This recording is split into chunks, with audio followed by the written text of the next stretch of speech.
Tercer Seminario Notarial Andrés Guacurarí. Organizado por el Colegio Notarial de la Provincia de Misiones.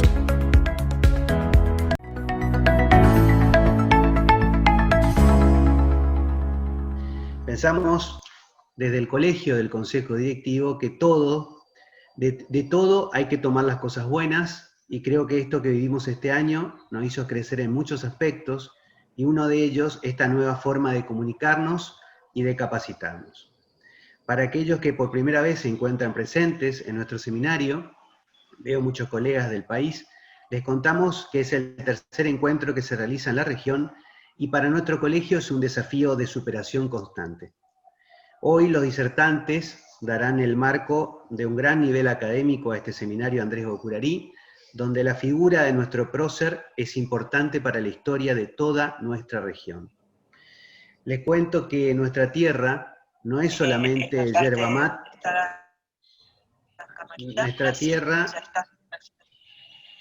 vamos a activar, no es solamente yerba mate, caminos colorados y vegetación abundante. Somos un pueblo manso, pero que posee una historia de lucha, muchas veces oculta por la historia que escribieron la historia oficial. Andresito Guacurarí era morocho y guaraní, una mezcla que muchos despreciaban, perseguían y aniquilaban. Sus ideas lo convirtieron en el personaje mítico que hoy conocemos, el cual propuso construir un territorio donde la esclavitud y la servidumbre no existieran, en donde cada pueblo fuera libre. Andresito Artigas, como lo llamaban, era revolucionario, de carácter fuerte y amigo del consenso. Su figura, sus valores, su relato siguen presentes en la población de nuestro litoral. Estos valores de libertad, solidaridad, equidad, federalismo y trabajo lo debemos transformar en ideales que todo el notariado debe perseguir. Hagamos hoy nuestra revolución con capacitación constante y ética profesional. Que se escuche fuerte nuestra voz. Abramos nuestra mente a cosas nuevas y a la gente. Y todas las diferencias que podamos tener nosotros nos unirán. Quiero agradecer a todos los expositores que comparten con nosotros hoy su experiencia y su conocimiento, a los grandes maestros del notariado que vamos a tener presentes hoy en nuestro seminario, y a todos ustedes. Que sea una excelente jornada. Quiero agradecer de forma especial a todos los miembros de la Junta del Consejo Federal del Notariado Argentino, en la persona de su presidente, que comparten hoy con nosotros este encuentro. Muchísimas gracias por estar presentes, los abrazo a todos y excelente día de capacitación. Le paso la palabra al presidente del Consejo Federal, el escribano Ignacio Saguchi. Gracias, Juan, gracias. Yo tengo la misión de dar unas palabras, compartir la bienvenida, pero decir algo más de lo que dijo Juan es muy difícil porque me encantó lo que dijiste. Y la segunda tarea que tengo es la de presentar a Natalio Echegaray. También es una tarea difícil porque si contamos el currículum de Natalio, conspiramos contra la organización del evento porque es extenso. Te felicito, Juan, por esta organización, felicito a la gente que ha colaborado con vos, seguro va a ser un éxito porque la cantidad de asistentes así lo muestran, así que felicitaciones y gracias por permitirme decir estas dos palabras.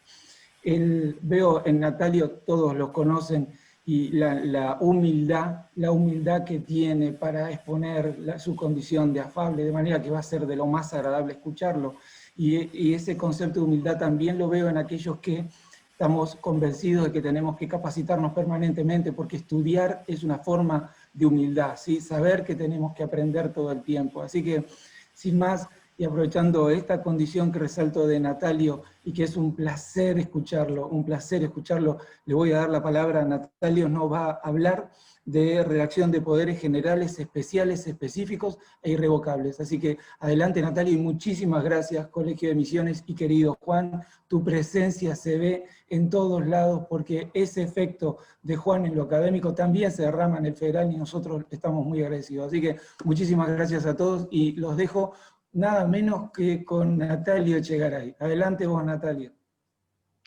Gracias, Ignacio, y gracias, Juan.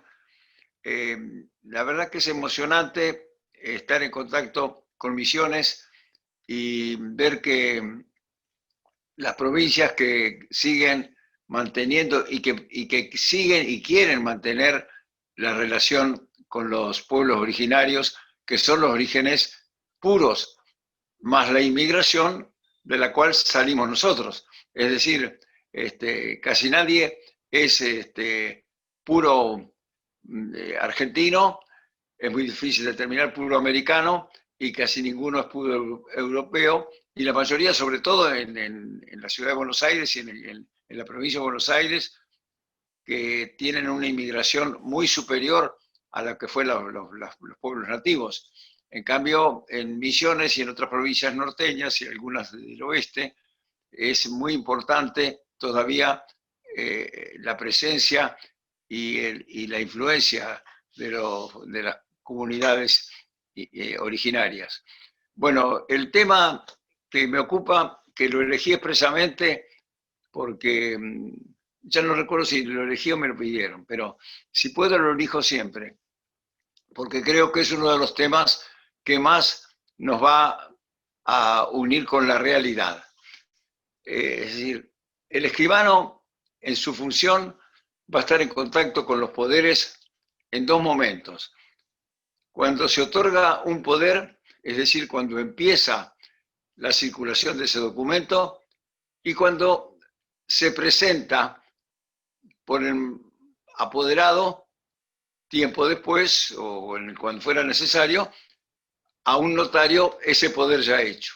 Por lo tanto, el notariado debemos tener claro que tenemos dos momentos para hablar de estar el escribano frente a los poderes: cuándo se otorgan y cuándo se usan. Por lo tanto, imaginémonos al escribano que le llega el requirente que va a contratar con un apoderado, o pueden ser los dos requirentes, los dos contratantes apoderados, puede ser su requirente habitual, el apoderado, puede ser el mismo el que autorizó el poder, o puede ser que llegue un poder de otro colega, de otra provincia, de otra nación. Por lo tanto, acá, en la utilización de los poderes, que yo me animo a decir que casi el 50%, tal vez un poco menos, de lo que nosotros trabajamos es con representantes. Hay representaciones de varios tipos. Hoy me quiero ocupar de la representación voluntaria, es decir, de la que se maneja con ese mandato representativo, que es lo que se conocía, como decían los italianos, la procura, es decir, el documento que contiene la literatura de la representación que debe interpretar el escribano para que el negocio que realiza el apoderado sea válido y eficaz. Esa es la representación voluntaria. Hay otra representación que es la orgánica, que es la que tienen las sociedades y personas jurídicas, que no es del caso tratarla hoy. Hay otra representación importantísima, que es la representación legal, la más común, la de los padres en ejercicio de la responsabilidad parental. Y hay otras representaciones especiales en casos de familia, toda la representación pública, inclusive hay representaciones notorias, es decir, cuando no hace falta que se presente ningún documento porque es público y notorio el cargo que ejerce esa persona.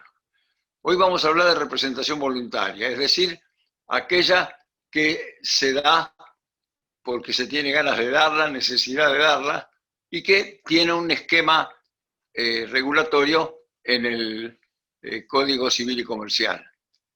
El Código Civil y Comercial planteó una diferenciación, digamos, libresca, de organización del código, entre representación, que sería una figura jurídica, que es cuando una persona actúa en nombre de otra, y lo que él haga va a caer directamente en la esfera del patrimonio del representado, y el contrato de mandato, que es la relación que hay entre el mandante y el mandatario. Vélez, que conocía perfectamente también la división, lo trató todo junto. Es decir, el Código Civil, en los mismos artículos de poderes y mandatos, estaba todo junto. Este código separa la parte de representación y la manda a partir del 359 en adelante. Y la de mandato en la parte del contrato de mandato. Sin embargo, a pesar de todo lo importante que puede ser desde un punto de vista científico, es tremenda la cantidad de repeticiones que tiene entre donde habla de representación que donde habla de mandato. Es decir, dice facultades del representante y en el otro facultades del representado, del mandatario, y para el caso es lo mismo. Por lo tanto, como escribano nos interesa la figura del mandato representativo, es decir, aquel que está dado en un documento, que si es obligación por escritura pública el contrato a realizar, tendrá que ser ese poder conferido también en la escritura pública. Y si no es obligación la escritura pública para el contrato, ese mandato, esa representación, perdón, podrá, pero que en todo caso se transforma en un contrato de mandato, podrá ser dada en un documento privado. Ese contrato de mandato, la diferencia más clara que hay entre el poder y el contrato de mandato es que el poder nace unilateral. El apoderado va al escribano y otorga el poder. Y el contrato de mandato se va a dar recién cuando el representante, es decir, en este caso el mandatario, reciba ese documento. Esto nos pone frente a la primera participación del escribano desde el punto de vista de la técnica de su trabajo. ¿A quién se le entrega el instrumento de poder, ese documento unilateral que otorgó el mandante o el representado, digamos? Se le debe entregar a él mismo. No se debe entregar nunca el instrumento al apoderado, a menos que dijera en su exposición y surgiera del documento que el poder dante autoriza al escribano a entregarle la primera copia o las subsiguientes al apoderado. Porque el poder, se dice, es unilateral y es recepticio cuando llega al apoderado. Yo tengo una anécdota particular de una persona que a las 10 de la mañana había fallecido su esposo el día anterior o 2 días antes, y vino con un sobrino y me dijo: escribano, este sobrino es de mi íntima confianza y le voy a dar un poder general amplio de administración y disposición. Bueno, esperaron, como esas cosas son fáciles de hacer, porque desgraciadamente usamos las copias que tenemos, los antecedentes, los modelos, a veces sin preguntarle mucho al requirente si le conviene o no, o qué es lo que quiere hacer, pero así es la costumbre contra la que hay que luchar, evidentemente. Firmó su poder y se fueron. A las 4 de la tarde volvió desesperada a querer romper el protocolo. Se había descubierto que su sobrino no era tan bueno como pensaba y ni por broma quería darle el poder. ¿Se imaginan el problema mío si le hubiera entregado ya la copia al apoderado? Si yo no tenía ninguna instrucción de entregársela. Desde ese momento entendí, con todo lo que eso el susto que pasé, y que me salvé por no haberlo entregado, que nunca se debe entregar la copia del poder, el primer testimonio, primera copia, ni las subsiguientes, al apoderado. Sino, ahora, si el poder dice que se puede entregar, perfecto. Todo lo contrario es en el caso del poder irrevocable. La representación irrevocable no es algo que se le ocurre a alguien. Es un acuerdo que forma parte del contrato que lo motiva. Siempre la representación irrevocable requiere un contrato que lo motive. Y en ese contrato se ponen de acuerdo. Y si es irrevocable, ¿quién va a tener mejor derecho a retirarlo que el propio poder irrevocable? Inclusive a pedir un segundo testimonio. Nunca el apoderado común puede pedir un segundo testimonio del poder, porque una forma de revocarlo es quitárselo. Por lo tanto, el apoderado que pierde el poder debería ir a buscar a su poder dante para que solicite el segundo testimonio. En cambio, en el poder irrevocable, el segundo testimonio siempre, y podríamos decir casi exclusivamente, tiene el derecho a pedirlo el apoderado. ¿Por qué? Porque es un negocio donde se lo apoderó irrevocablemente para cumplirlo. Por lo tanto, así, en esta forma práctica, me interesa hablar estos temas. Porque desde el punto de vista teórico, podemos hablar de efectos, de extensión, de forma, pero me interesa más hablarlo a través de situaciones de tipo concreto, es decir, donde se ve la técnica notarial. Acá a mí me convocan o se enuncia como redacción. Y la redacción es muy importante. Si tenemos en cuenta que para redactar primero hay que escuchar, primero hay que conocer. Es muy importante no poner facultades de más en los poderes que después le transforman en un problema para el poder dante. Sin embargo, los bancos, los juzgados y todas las instituciones oficiales que utilizan los poderes se acostumbran a decir esto no sirve porque no está mencionado mi banco, esto no sirve porque no está mencionado tal cosa. Por lo tanto, los poderes adquieren una dimensión de hojas extraordinaria. ¿Por qué? Porque empezamos a poner en los poderes todo lo que le piden al poder dante en cualquier banco para que le sirva y no tenga que volver a hacer uno nuevo.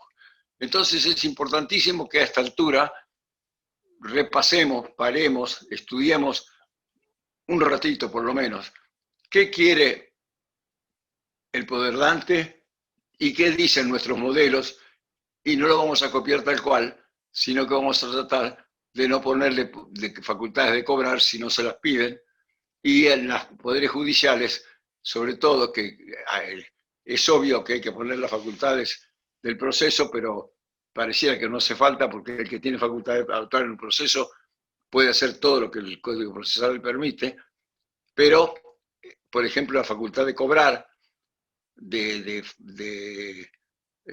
digamos, de transar, y otras facultades de mucha importancia económica, no se pueden poner alegremente, digamos. Ahora, ¿dónde figura en la escritura, para utilizarlo ya, dónde aparece el poder?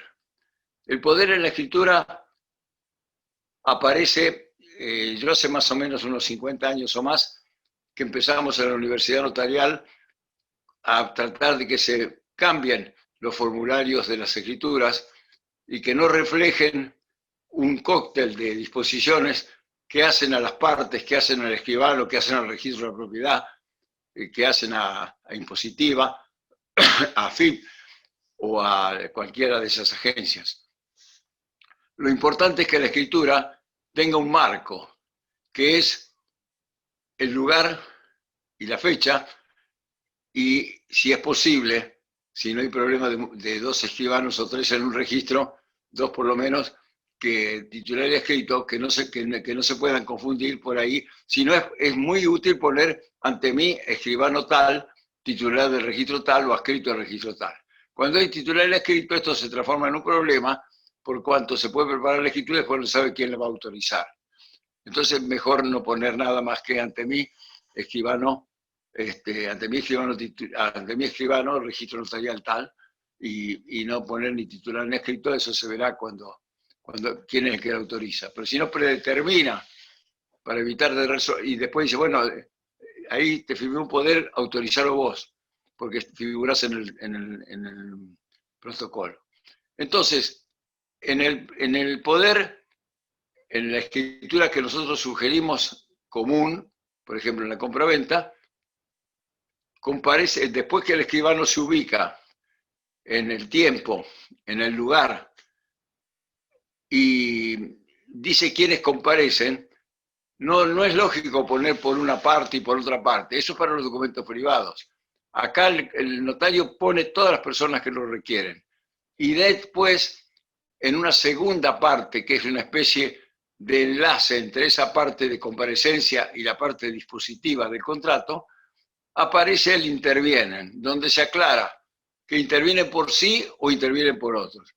Obviamente, si interviene por sí no se dice nada, es lógico que interviene por sí.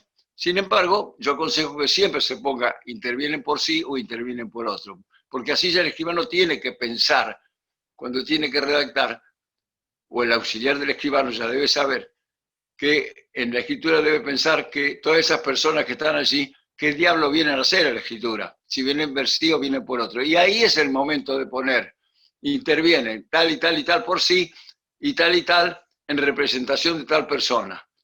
¿Cómo se acreditará después? Es decir, en las constancias notariales últimas de las partes de la escritura, el escribano detalla de dónde surgen las representaciones, en base a qué documento él cree que Juan representa a Pedro. Y después, lógicamente, viene el texto de la escritura dividido en dos partes. Por un lado, el negocio, como si fuera un documento privado, y después las constancias notariales de cómo le correspondió, del registro de la propiedad, de los impuestos, de todo lo que de lo que todos los días aparecen como cosas que el escribano debe consignar en la escritura. Por lo tanto, los poderes aparecen como justificación de la presencia, la invocación de esa representación en él intervienen, y la justificación en las constancias notariales. Ese es cómo se usan los poderes. Ahora, los poderes en sí también pueden tener esa forma. Puede venir un representante a conferir un poder en nombre del que le dio poder a él. Nuestro derecho admite, en lo que se llama sustitución, que el apoderado designe a otra persona para que lo reemplace en lo que le está encargando, sin por eso perder su calidad de apoderado. Tengamos claro que en la Argentina, el derecho nuestro, hay otros países europeos que lo usan, es distinto, la sustitución no implica renuncia de la representación por el que sustituye. Ahora, no hace falta en nuestro derecho que tenga permiso para sustituir. De ahí deduzco yo que tampoco hace falta permiso para conferir poderes, pero sin embargo, como no es tan común aceptarlo, sugiero que se pongan todos los poderes, que podrá conferir poderes, porque si no decimos que no, puede sustituir. En cambio, si no decimos que sí, algún colega le va a decir, no tiene poder para dar poderes. Por lo tanto, le sugiero que, así como decimos que podrá sustituir, que está de más, digamos que podrá conferir poderes, que para el caso es lo mismo. Porque en todo caso, la sustitución es un nuevo poder que da el apoderado en nombre de su poder dante.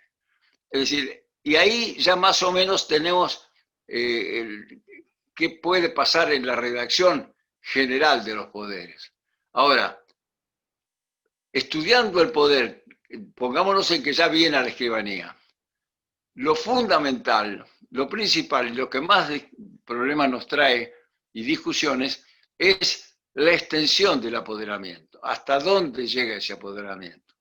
Y eso está muy claro. Vélez tenía clarísimo en un artículo que no ha sido expresamente mantenido, pero que surge de otras disposiciones. El apoderado no puede hacer menos de lo que se le ha encargado.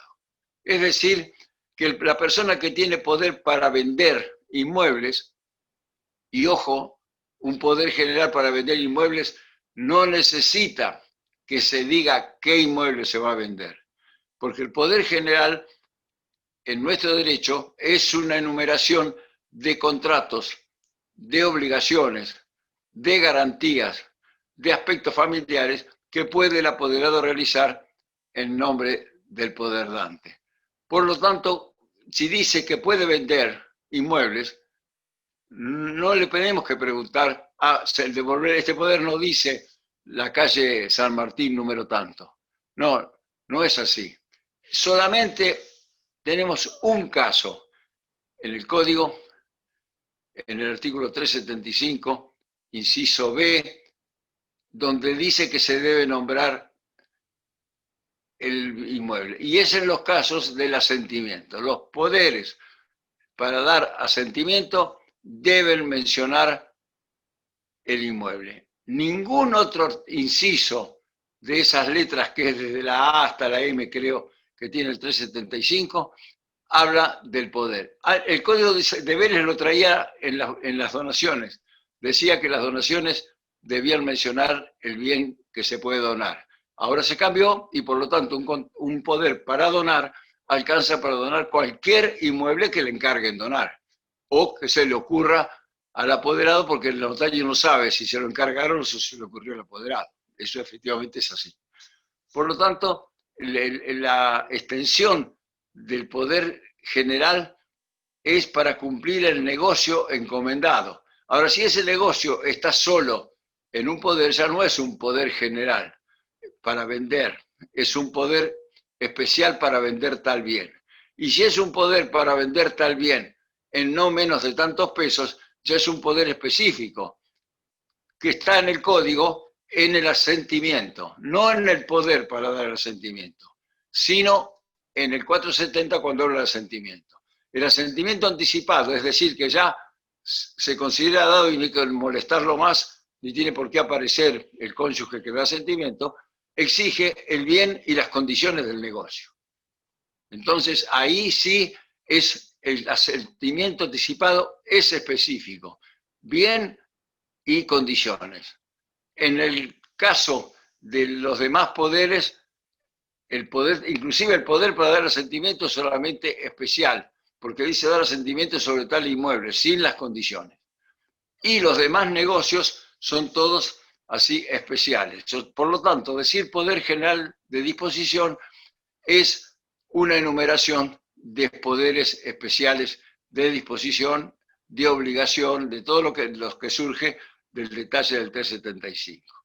Y en cambio el poder de administración exclusivamente es para administrar. Y entonces hay que recurrir a la doctrina. ¿Qué es administrar? Administrar es dejar las cosas como están. Dejarlas que fructifiquen, pero no, que no se pierdan. No comprometerlas. La hipoteca no es administrar.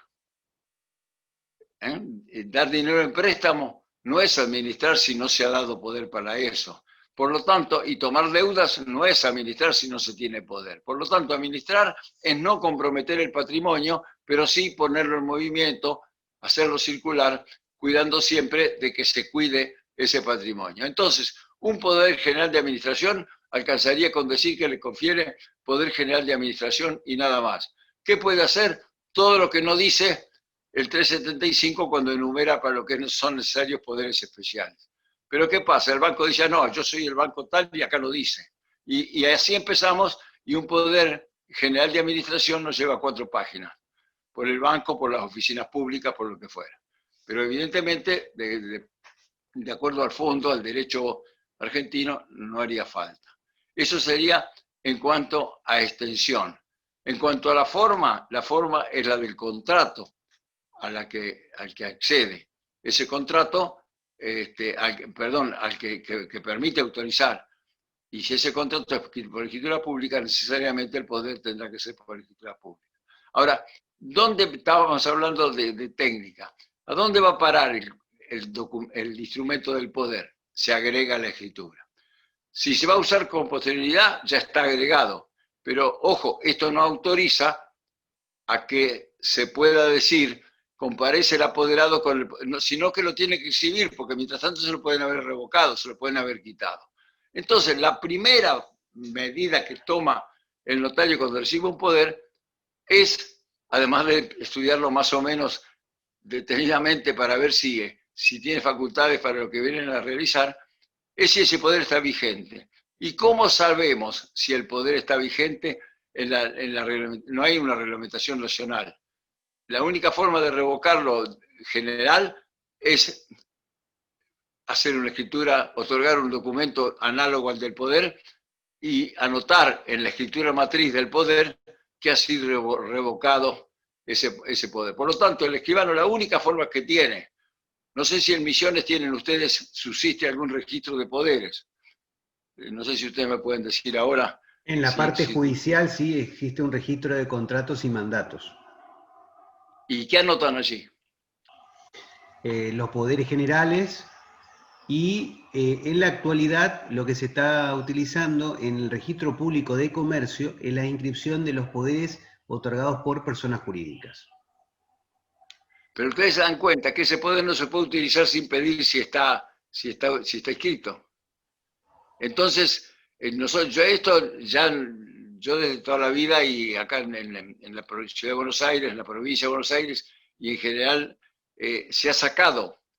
¿Por qué? Porque una persona tiene que esperar que llegue la certificación y entonces el poder se transforma en un trastorno, porque la inmediatez y la premura no se justifican. Por lo tanto, yo soy contrario a esos poderes, a esas instituciones, porque lo que se debe registrar, y ojalá hubiera un registro nacional, es la revocación de los poderes, no el otorgamiento. El otorgamiento está demostrado por el hecho de existir. No necesito que me lo diga nadie. Lo que sí necesito es saber con premura si ha sido revocado. Por lo tanto, creo que hay que luchar en el notariado para obtener, con los medios que tenemos ahora, lo demuestra esta charla de hoy, todos juntos acá a la distancia y viéndonos y escuchándonos perfectamente, que si las comunicaciones funcionan y ese día no hay grandes tormentas, en el acto se puede saber si un poder ha sido revocado, si hubiera un registro nacional de revocatorias de poder. Por lo tanto, uno de los temas que no funcionan es cómo demuestra su buena fe el apoderado frente a un hecho concreto como es la muerte, por ejemplo. Bueno, el RENAPER cumple una función importante con lo que se le pregunta, pero fundamentalmente tendría que haber, aunque demorara un poco, no tiene ninguna importancia, el estudio de títulos también demora y es muy importante, que hubiera un registro nacional de revocatorias, no un registro de poderes que no hace nada más que decir lo que está. Entonces, creo que es gastar tinta, papel, tiempo, esfuerzo, para tener un registro de representaciones para decir que existen. La representación se basta a sí misma. Ahora, la pregunta es, ¿se revocó? ¿A quién le pregunto? A nadie. Y ahí viene un problema bastante delicado, que es el de qué hace, cuándo es responsable el escribano de que el poder está revocado. Nunca, mientras haya cumplido con ir a ver la matriz. Y en el caso de ustedes, de pedir si hay un registro de poderes o en las provincias que existen los registros de poderes, y preguntarlo. Pero si no, el problema es del comprador de esa que está contratando con el apoderado, no del escribano que no tiene elementos. El comprador tiene una gran obligación y no la puede delegar en el escribano, de saber si esa persona tiene que averiguar si esa persona verdaderamente es el apoderado. ¿Por qué? Porque a él, dice el código, que si sabía o pudo saber que estaba revocado, pierde en esa negociación. No puede reclamar si él sabía o pudo saber. Y poder saber es dedicarse, es trabajar. No es el escribano el que debe saber o poder saber. No tiene elementos el escribano para poder saber. Sí lo tiene el que contrata con Juan, saber si Juan es el apoderado de Pedro o no, y si vive Pedro o no vive, o si ya es incapaz o no. Por lo tanto, creo yo que nosotros nos hemos comprado, un poco por vanidad tal vez, o porque a la gente no le gusta ponernos de responsables, ser responsables de que viva el poder dante. ¿Cómo sabemos que no vive? En cambio, el que se fue a buscar una casa y sabe quién es el dueño, así como se fija si se llueve o no se llueve, de qué color es, en qué barrio está, que se aflija por saber quién es, si está vivo, porque a él se le va a caer todo si se demuestra que él sabía o no se ocupó de saberlo, ¿no? Esa es la misma figura que estaba en Vélez, está ahora. Es decir, bueno, mientras yo me tomo un vaso de agua, piensen ustedes en alguna pregunta que tenga que ver con esto que hablamos y después pasamos un poco a otros aspectos de la representación. Muy bien, escribano. Tengo ya una pregunta, vamos a darle la palabra. Le recuerdo, el que quiera hacer una consulta lo vamos a hacer utilizando el sistema de levantar la mano, por favor. Entonces vamos haciendo de forma formal este pedido de palabras. Tenemos al escribano Horacio Gabriel Scaglioni. Horacio. Sí, hola, ¿cómo les va? Buen día. No, mi pregunta es, bueno, yo soy de Chubut, Esquel, de la Patagonia, cordillerana, No, mi pregunta era decirles que, ¿qué pasa? Ya me pasó una vez que la poderdante, de acuerdo a mis cálculos, tenía cerca de 85 años. Y como me picó el bichito de la curiosidad, lo que hice, ni sabía dónde estaba, dónde vivía, le pregunté al apoderado. Y le hice manifestar al apoderado, en el poder, valga la redundancia, si ella estaba viva o muerta. Obviamente él dijo que estaba viva, ¿no? Por lo tanto, yo expresé esto en el poder para poder vender e hipotecar un inmueble. Con el tiempo se demostró que estaba muerta, obviamente, pero bueno, yo declaré lo que tenía que declarar, estaba manifestado lo hice manifestar en el poder, y bueno, yo no me pasó nada, ni mucho menos, pero mi previsión era saber si estaba revocado o estaba vivo o muerto. Creo que debe ser más o menos la misma situación. Bueno, les repito, el apoderado me manifestó y aseveró que estaba viva, estando muerta, pero ese es otro tema. Creo que a los efectos me parece que sería lo mismo que ir a hacer un estudio, o sea, la diligencia mía creo yo que fue correcta, ¿no? En vez de ir ¿cómo es? En vez de, si hubiese ido al protocolo, no hubiese sabido si estaba muerta o viva, ¿me entiendes? O sea, que no ha sido revocado. Y se siguieron vendiendo inmuebles, bueno, después fue una cuestión judicial. Quería saber si eso también era una previsión, creo que está dentro de la diligencia del escribano. Gracias. Bueno, te contesto. Yo creo que, Horacio, el tema es así. Si vos tomás esa precaución, te estás comprometiendo demasiado. Porque el que se tiene que preocupar es el que contrata. Porque vos podés ver que él dice que está vivo. Y si salió en todos los diarios que había muerto y vos no leíste el diario ese día, y si lo leíste y dices, no, todo el mundo sabe que esta persona murió. No es tu responsabilidad. Hiciste muy bien, pero no alcanza con eso, porque el negocio cayó. Y el pobre señor que compró va a decir, y el escribano, ¿por qué no me advirtió que podía estar muerta a los 100 y pico de años? Y él no se dio cuenta que podía estar muerta. Era capaz el que compraba. ¿Por qué el escribano tiene que ser el que tenga que determinar que una persona vive o no vive cuando es un problema de la compra? No es el caso del estudio de títulos, porque nosotros somos responsables de que el que viene a vender, no el apoderado, sino el dueño, no que esté vivo solamente, como en tu caso que me parece correcto, pero lo que no me parece correcto es la solución, porque tuviste que ir a un juicio, tuviste que ir a declarar una cantidad de cosas. Mire, señor, perdóneme, Matusalén fue una figura bíblica, o no sé de dónde salió, pero nosotros pensamos que una persona que pasa hoy en día a los 100 años puede estar viva perfectamente, pero ya muchos más no sé. Por lo tanto, hay elementos como para pensar que el comprador sea el que diga que vive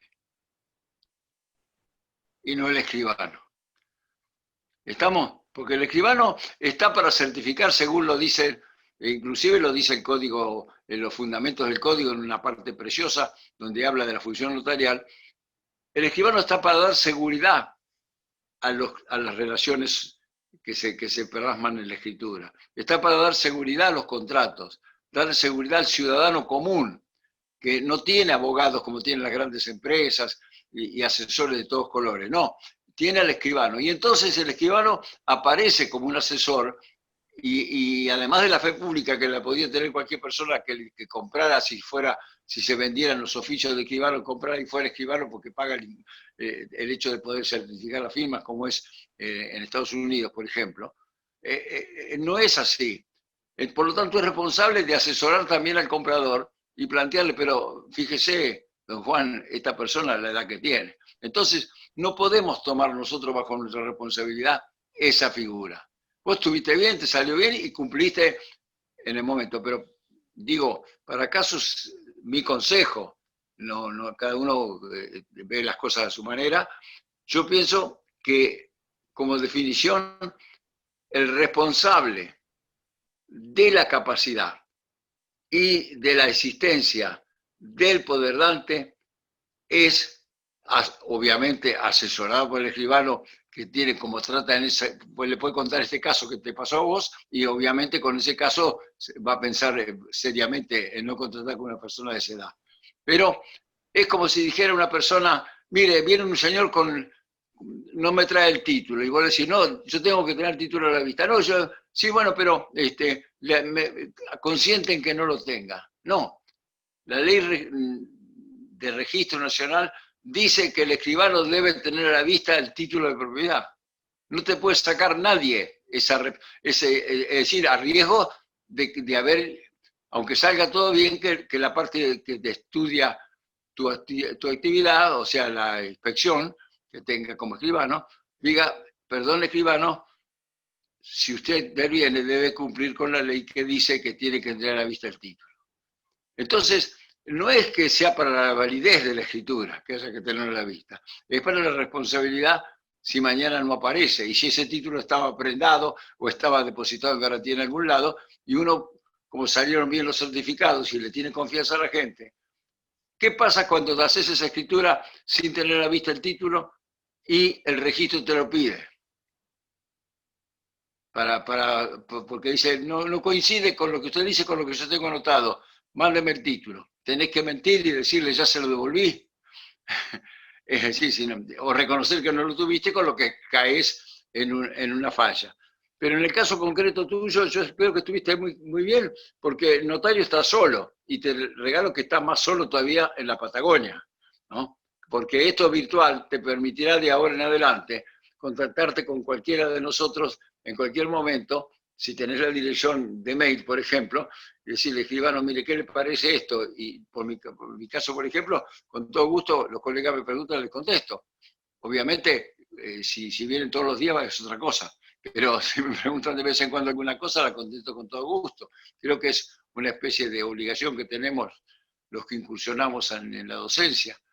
Pero es muy delicado, es muy solo, está muy solo el notario, muy, muy solo en el interior, y se tiene que arreglar como pueda. Cuando yo empecé hace tantos años, había unos libros que eran 12 tomos que se llamaba Valdana, que estaban todas las escrituras. Entonces, el escribano se compraba Valdana, que valía mucho, y se iba a trabajar al campo donde fuera, al norte, a la Patagonia o a un suburbio de Buenos Aires, o un pueblo perdido de una provincia, y tenía Valdana. Y si no estaba en Valdana, estaba listo. No sabía cómo salir. Por lo tanto, hemos evolucionado mucho. Esta misma reunión de hoy nos demuestra que cuanto más se hagan, y sean tan federales como tu presencia ahora lo demuestra, son más útiles. O sea que no estuviste mal en el sentido notarial. Quiero decir que hay que compartirlo con el comprador, y hay que ponerlo al comprador para el que va a hacerle el negocio bueno o malo. Nosotros no vamos a ganar nada con que sea bueno, y vamos a perder mucho si es malo, aunque sea en diligencias. Muy bien. La Perfecto, escribana muchas Miriam... Sí, gracias, Horacio. Escribana Miriam Larrea, por favor.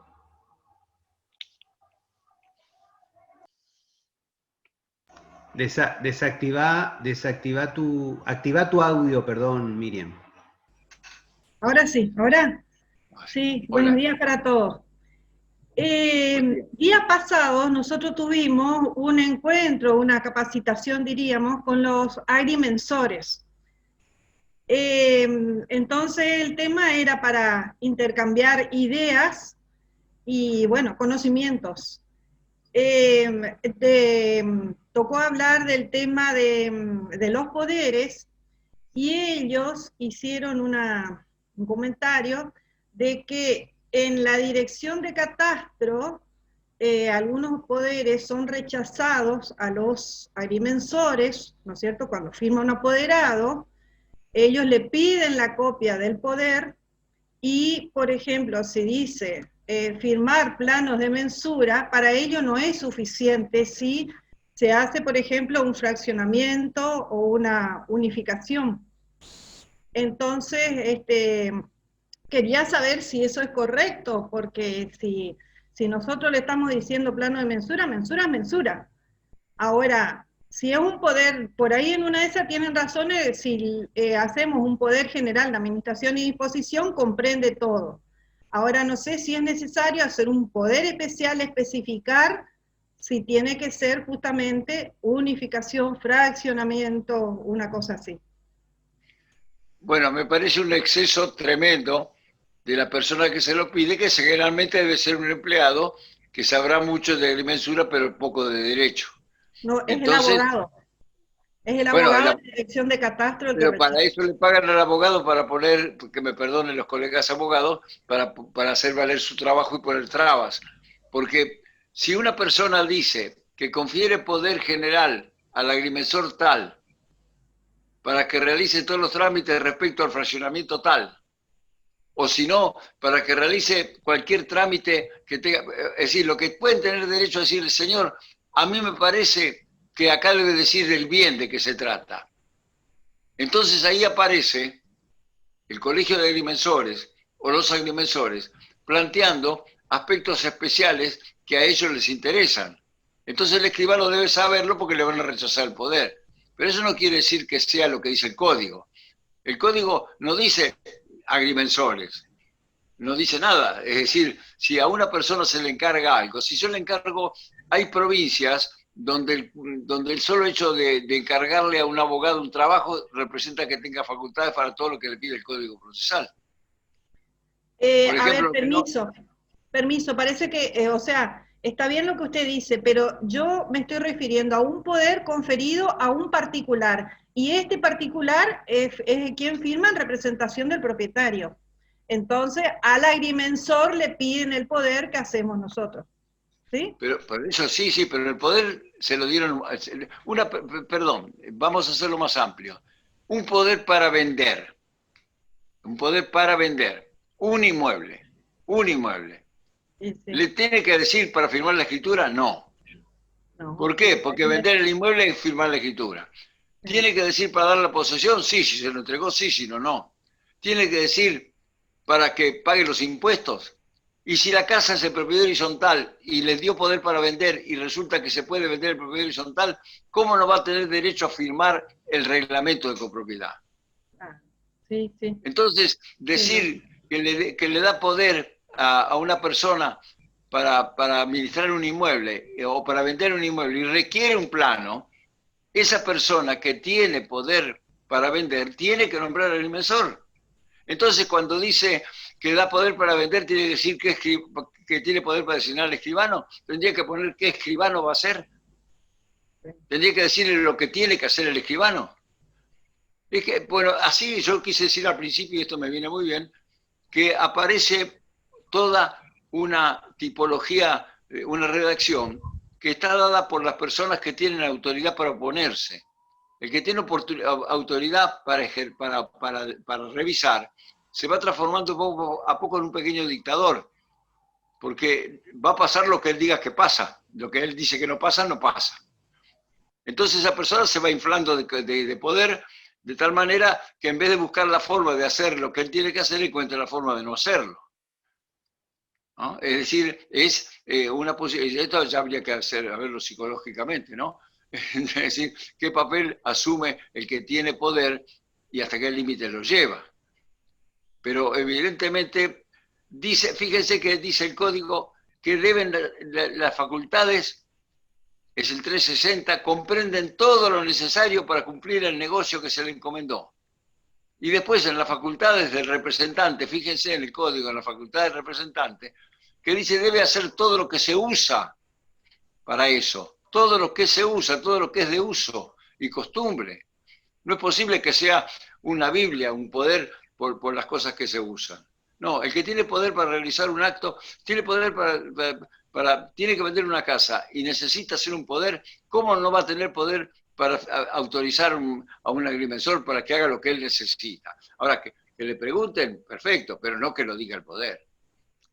Porque fíjese que a lo mejor cuando se dio el poder el año pasado, este año sale en el mes de agosto una resolución nueva de agrimensura y no está en el poder. Una variante nueva.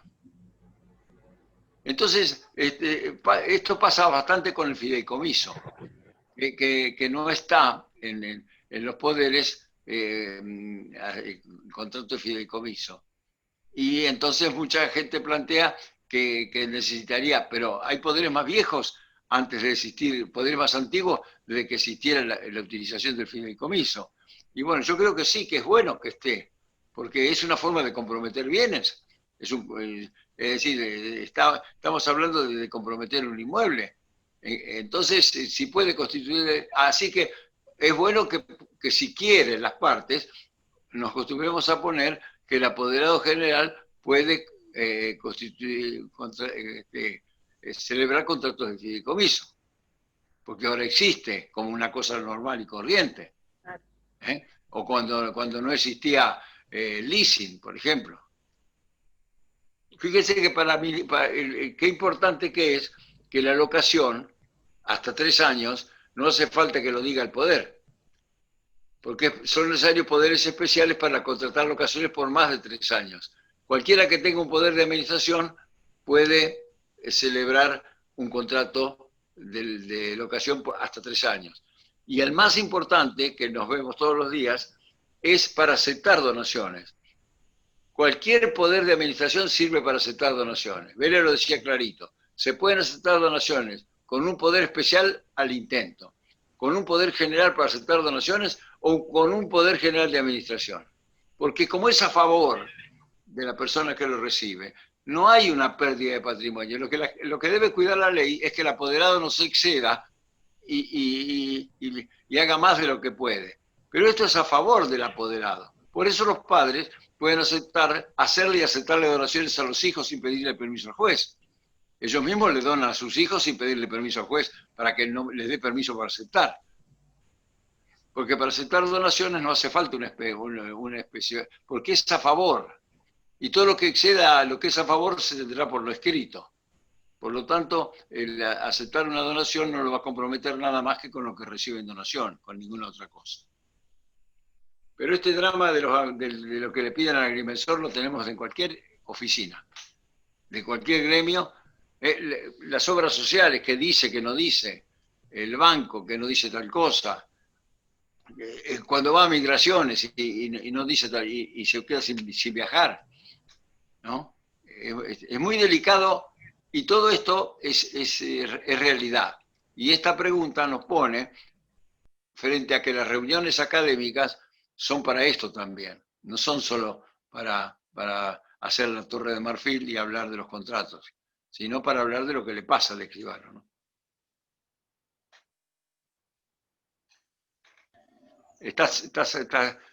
No te escucho. Muy bien, está respondida. Muy bien, escribano. ¿Seguimos? Por ahora no hay otra pregunta. Perfecto. Para aprovechar el tiempo, un tema muy, muy importante de redacción es el problema de la representación irrevocable. Creo que es muy, muy importante porque los escribanos, después de la reforma de 1968 del Código Civil, que incorporó que los poderes irrevocables en 1977 debían ser por un plazo, y entonces el escribano se encontró que había que poner en todos los poderes irrevocables un ejercicio de adivinar, ¿por cuánto tiempo es? No, yo lo quiero para toda la vida. ¿Pero qué voy a poner? ¿100 años? Y no es así. Ahora, con el código nuevo, que en el 380, inciso B y C, trata este tema, tenemos que rebobinar y plantear de nuevo toda nuestra actuación en los poderes irrevocables. Los poderes irrevocables del 1977 original de Vélez no tenían plazo. La reforma del 68 le puso plazo en el 1977, pero no le puso plazo en 1982, que es el que decía que los poderes, cuando son para un asunto determinado, el interés de las partes valen después de la muerte, se subsisten. Y por suerte, el notariado pudo incorporar al inciso B, que decía que los poderes del 380, que los poderes caducan, se extinguen por la muerte del poderante, poner, sin embargo, subsisten. Fíjense qué importante que dice subsisten. No es que se convenga, como dice después el mandato, allí por el 1330, ¿sí? Dice,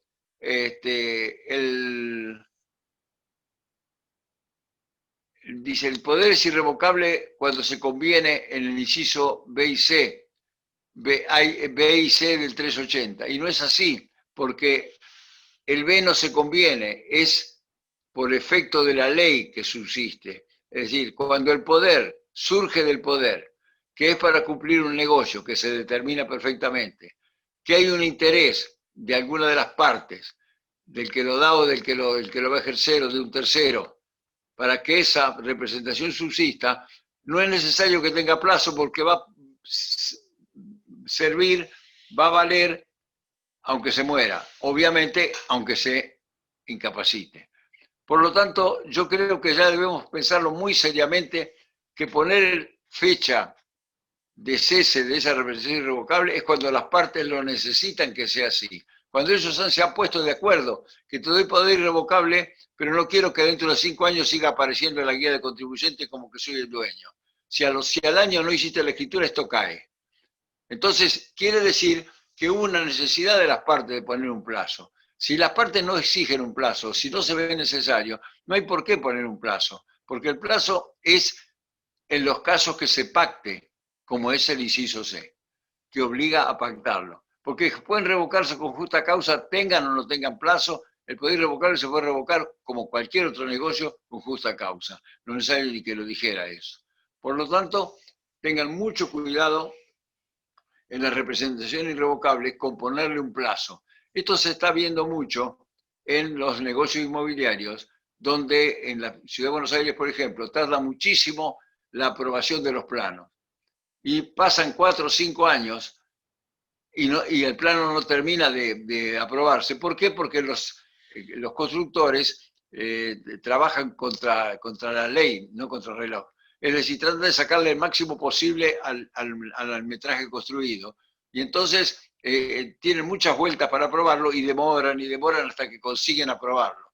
Y cuando consiguen aprobarlo se terminó el poder. Ya resulta que pasaron los 4 años o los 5 para los que se dio el poder. O ponemos 99 años o no ponemos nada. Por lo tanto, yo sostengo, representación irrevocable común, conferirla con estos términos.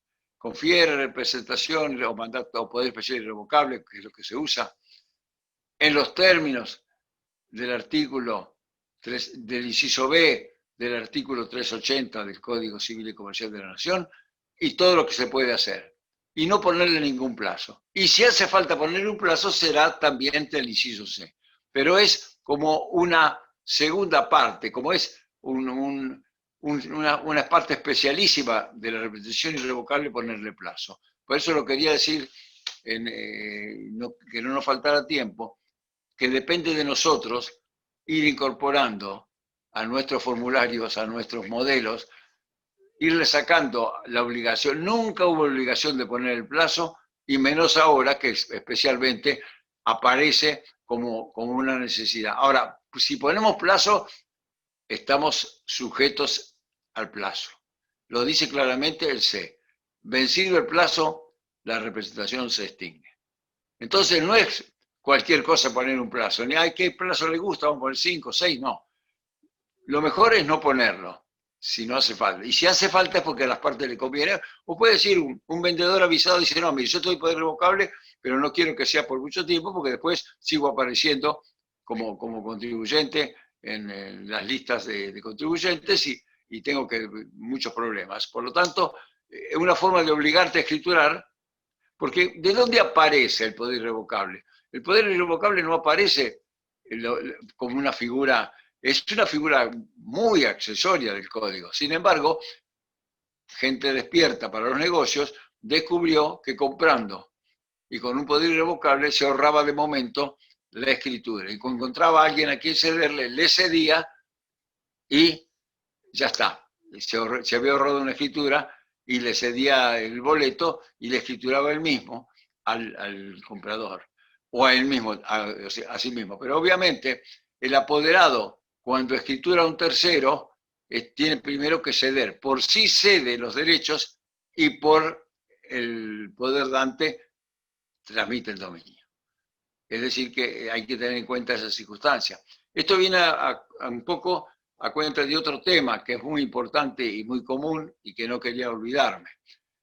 Lo que se llama contrato consigo mismo, o interés contrario en el contrato, o autocontrato. Cuando en los poderes comunes que aparecen que dice, que le da poder al señor tal para que venda, inclusive para que lo compre él mismo. ¿Qué pasa? ¿Cómo le va a dar poder para que lo compre él mismo? ¿Por qué precio? El comprador va a querer poner 10 pesos y el dueño quería 100. No hay duda que detrás de eso hay un negocio. Y que si le da poder para que lo compre él mismo, porque ya lo vendió. Y tratan de escaparse de hacer esa escritura y vendérselo así a otro, perfecto. Si pasa, pasa. Pero a él mismo no puede. Porque a él mismo hay conflicto de intereses. Un apoderado no puede ver cuánto le cuesta, cuánto pretende el poderante y cuánto quiere pagar el apoderado. Y él está contratando con el apoderado que en representación del mandante fija un precio, ¿no? Hay conflicto de intereses, él no puede fijar el precio. Por lo tanto, los poderes que vienen a nuestra escribanía ya redactados, que dicen que puede vender y comprar el mismo, no debemos aceptarlos si no contienen una cláusula que diga por no menos de tantos pesos. Y si es para hipotecar, que no diga por no más de tantos pesos, porque el monto es en contra.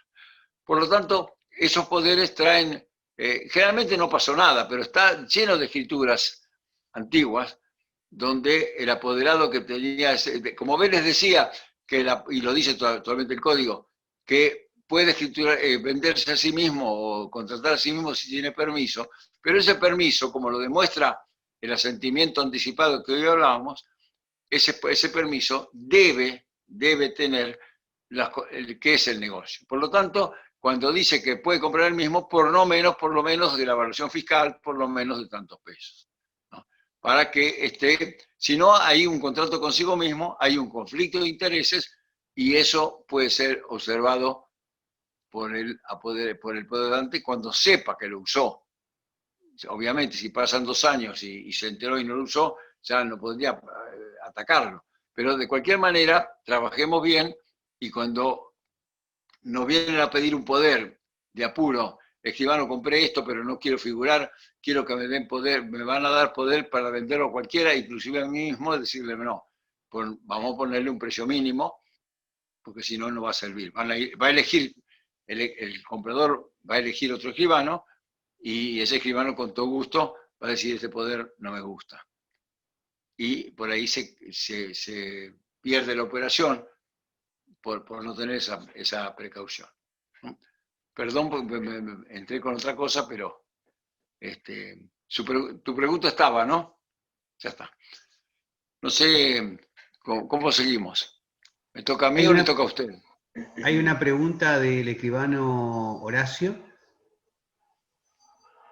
Sí. Sí, por ahí puede ser reiterativa la pregunta, de acuerdo al código nuevo. ¿Qué pasa cuando recibo un poder irrevocable en el cual el plazo ha finalizado?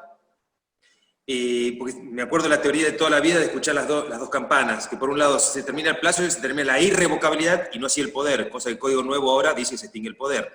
Y recibo un poder de hace 15 años atrás, con boleto compraventa fecha cierta, con pago sellado, con voluntad de las partes, con interés legítimo, con todos los requisitos habido por haber, y que realmente lo que faltó fue la escritura.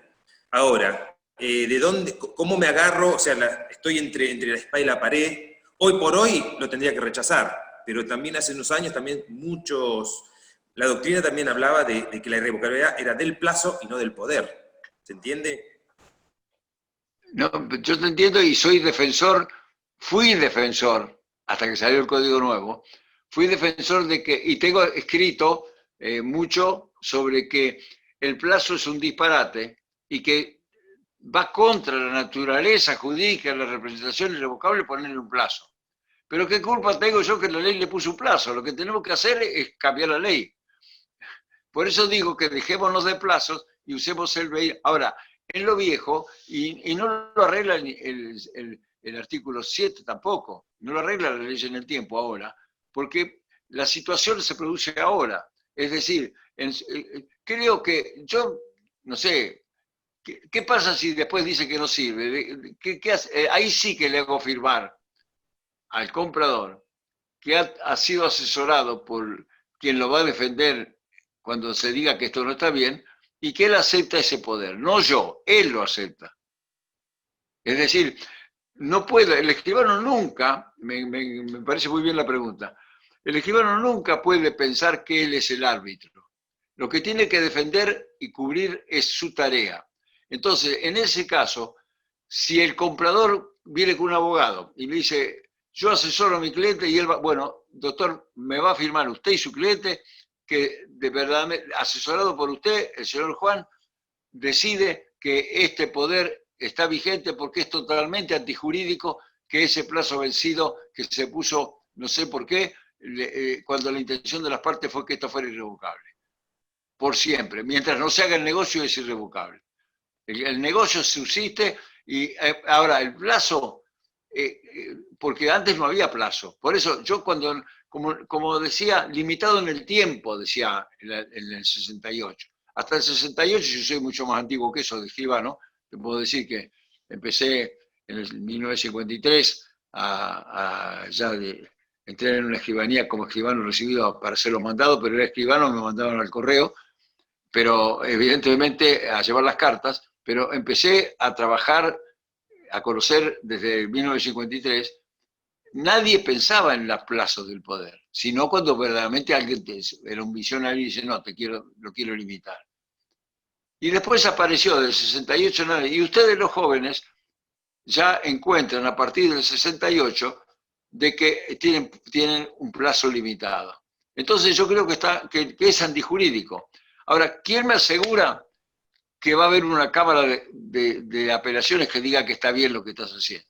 Entonces, que asuma la responsabilidad del comprador, que firme lo que se llama consentimiento informado, es decir, que él va a escribir porque ha sido informado y se ha asesorado correctamente y piensa, entonces con el consentimiento, yo no puedo negarle mi tarea notarial a una persona que dice que quiere hacerlo, pero me quiero salvar, me debo salvar firmándome un consentimiento informado, como hacen los médicos. Los médicos se cansaron, mirá lo de Maradona, cuanto médico o enfermera puede haberlo tocado, va a tener un juicio. Por lo tanto, al escribano lo tiene todos los días, porque generalmente el escribano es el único de todo ese de actores, de todos esos protagonistas del hecho, uno de los pocos que tiene algún patrimonio y va a perder cara a su derrota y no va a perder el registro por menos de tantos pesos. Por lo tanto, siempre es bueno atacarlo al escribano. Es una de las presas predilectas del que hace un juicio, también para el escribano. Por lo tanto, yo creo que se puede actuar, pero sí con un consentimiento informado.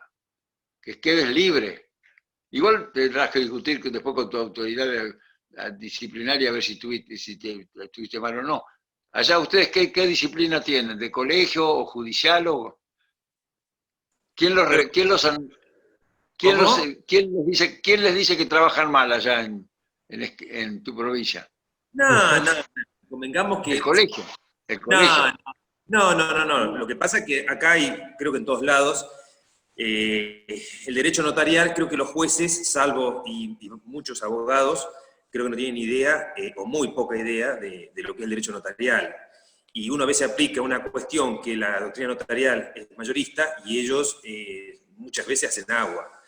Y hacen sentencias, y dictan sentencias, o discuten cosas que no van a la profundidad de la cuestión, y una vez está en el medio, no sabes qué hacer. Creo que es a nivel general, salvo ciudades grandes que hay abogados especialistas en derecho notarial, pero en general, es como usted dijo al principio, creo que en general estamos muy solos en el interior, ¿no? Por una cuestión de especialización. Muy solos en relación con los jueces. Y tal vez a un juez de tu pueblo lo puedas conocer, pero a los de la ciudad capital, ¿quién los conoce? Digamos, y las apelaciones, ¿quién los conoce? Y si va a la corte de la provincia, ¿quién los conoce? Y lo más cómodo es decir a un asesor, a un relator de la corte, buscame fallos de tal cosa y llenar de fallos que dicen que estuvo mal el escribano, ¿no? Claro, obviamente, como usted dijo, a veces hasta haces prensa con un escribano, ¿viste? Estamos con el cuchillo acá. Pero bueno, no hay duda. Por eso hay que guiarse, y yo me guío estrictamente por lo que dice el código, y si recibo un poder así, yo tengo la voluntad, o sea, mi voluntad ¿cuál es? Señores, hubo una voluntad, se hizo el negocio, lo único que falta es formalizar una situación. Bueno, hoy en día el código me dice, terminamos el plazo, se terminó el poder, yo lo tengo que rechazar, qué sé yo. También hay que darle cierta forma. Desgraciadamente, cualquier juez que tenga 10 minutos nada más, que lo que más le va a dedicar, te va a decir que el artículo tal y se acabó y va a marche preso. Ese ¿No? es el tema, ese es el tema, exactamente. Entonces hay que usar, si uno quiere cumplir, hay que usar el consentimiento informado. Ahí sí. No, yo me refería a quién te controla desde el punto de vista disciplinario.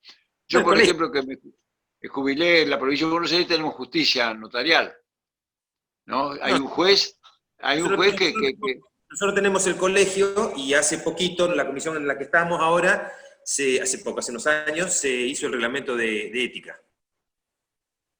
pero lo aplica el colegio. Y te quita la matrícula el colegio. Sí, señor. Perfecto, Obviamente, sí. o sea, te suspende y todo a través después de... Pero en la provincia de Buenos Aires, por ejemplo, tenemos el juez notarial, que en su momento se creó pensando que era bueno tener un experto. Pero resulta que el experto es él, pero las cámaras de apelaciones son las comunes. Y entonces es muy delicado porque podrá ser experto el juez notarial, pero después lo demás. Entonces, si el juez notarial se equivoca, o nos parece que se equivoca, la Cámara va a fallar a favor del juez siempre, porque es el que sabe. Bueno, ahí es cuando uno se siente que está caminando en pata, como quien dice, o sea, tratamos de caminar nada más. Pero bueno, De acuerdo. es así. Bien. Muy bien, seguimos con las preguntas. Doctor Víctor Ariel Pirida Mota, gracias Horacio a vos. Habilite su micrófono, Víctor.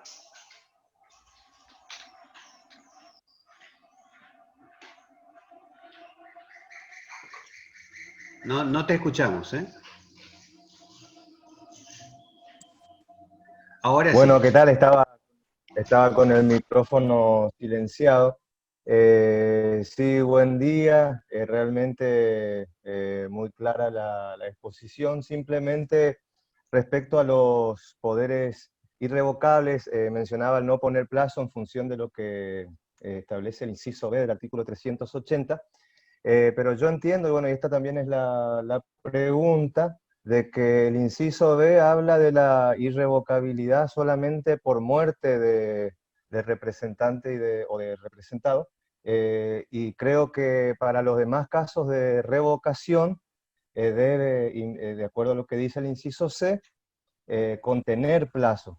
Es decir, si se revoca por carta documento, en el caso del inciso B se puede hacer, y en cambio, en función de lo que dice el inciso C, yo pongo irrevocable, no me lo pueden revocar hasta tanto plazo. No sé si se entiende la pregunta, pero Sí, sí. Y eso es lo que quería expresar. fantástica la pregunta porque de eso no iba a hablar. No se puede revocar los poderes irrevocables por carta o documento.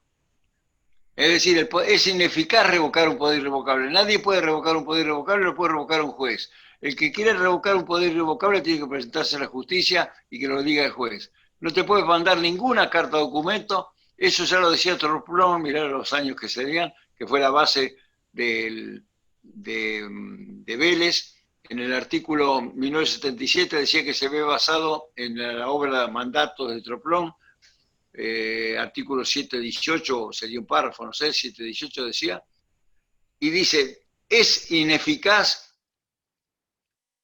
deviene ineficaz la revocación de un poder irrevocable. Y vos buscás en los libros de derecho, de teoría general del derecho, Betty, y Cariota Ferrara, cualquiera de los libros que escriben, de los juristas que escriben sobre, y cuando tratan el tema del poder irrevocable, todos dicen, es ineficaz la revocación de un poder general irrevocable. Un poder, no general, perdón, la revocación de un poder irrevocable. No hay poder general irrevocable, sería un disparate. ¿No? Es irrevocable, es ineficaz la revocación.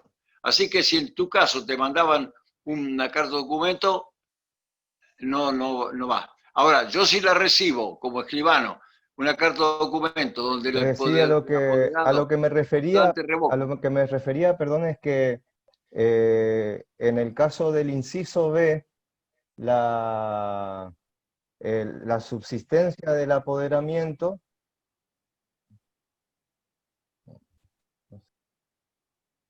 Ahora sí. del apoderamiento es cuando ocurre muerte solamente. Por eso, ni la muerte, es que decir que ni la muerte.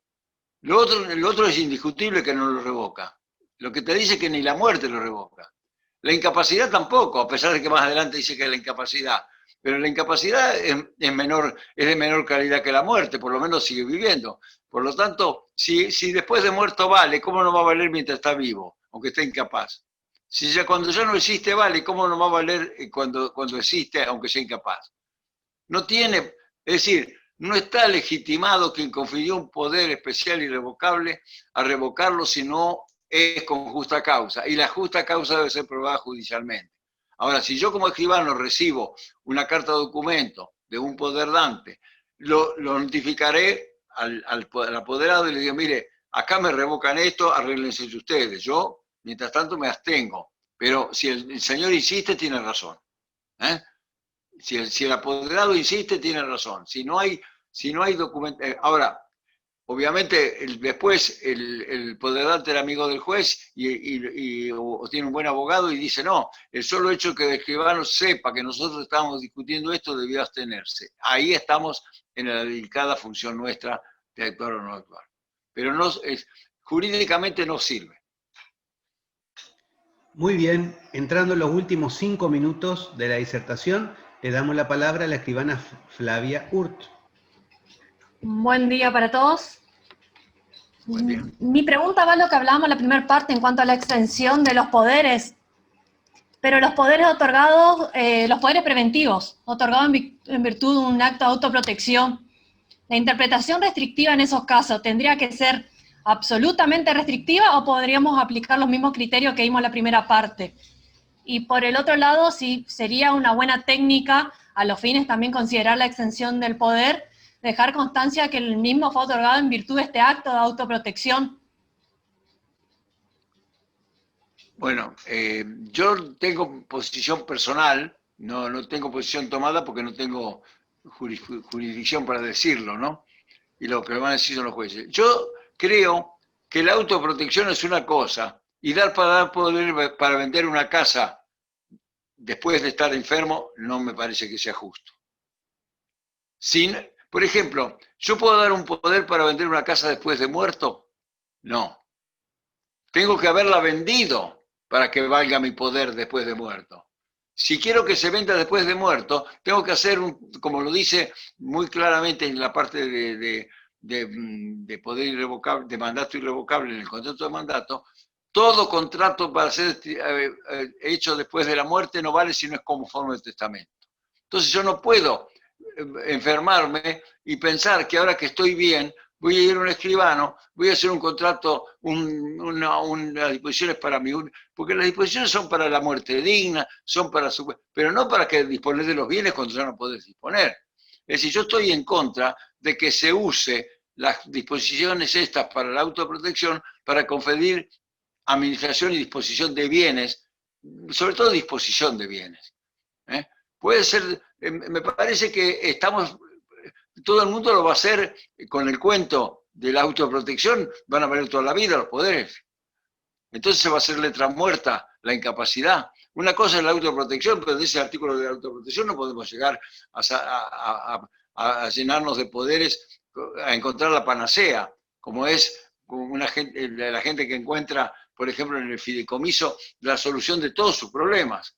En vez de hacer la sucesión, hace un fideicomiso de administración por 5 años y le dice al fiduciario que a los 5 años los beneficiarios son los hijos y que todos los bienes pasan a los hijos. Y se ahorra la sucesión y se ahorra todo. Es decir, le está donando a los hijos las propiedades con el cuento del fideicomiso. Entonces, creo que encontrar remedios jurídicos en algún contrato específico, yo no estoy de acuerdo. Creo que se va a encontrar serias dudas en la jurisprudencia. Es muy nuevo todavía esto.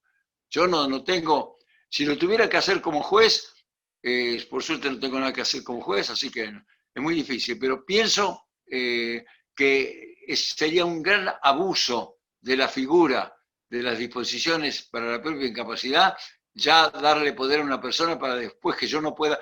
¿Cómo le digo? Fíjense que en el código hay un artículo que lo permitiría, porque dice en mandato, y en representación también, que hace falta la capacidad al momento de otorgar el poder, aunque no lo tuviera al momento de usarlo. En cambio, el apoderado debe tener capacidad al momento que expresa la voluntad. A menos que sea un negocio que no haga falta tener voluntad. Es decir, una persona que solo tenga la posibilidad de hacerlo. Es decir, se le puede conferir poder a un chico de 15 años para que haga tal cosa que pueda hacer un chico de 15 años en mi nombre. Pero no me voy a vender la casa. Yo no puedo dar poder al chico de 15 años para que me venda mi casa. Entonces, está en consonancia con lo que puede hacer ese chico de 15 años. Es decir, que no es, necesariamente no tiene que ser mayor de edad el apoderado. Puede ser menor, pero no, en este caso yo creo que de ninguna manera aceptaría que se use la figura de la autoprotección para conferir disposiciones de facultades de disposición. Pero es una opinión personal. Muy bien, llegamos exacto a las 10:30 como estaba programada la disertación del escribano Natalio Echegaray. Realmente un honor escucharlo y que podamos tener estas preguntas y respuestas. Así que le dejo el final para el cierre a la escribana Graciela Pereira.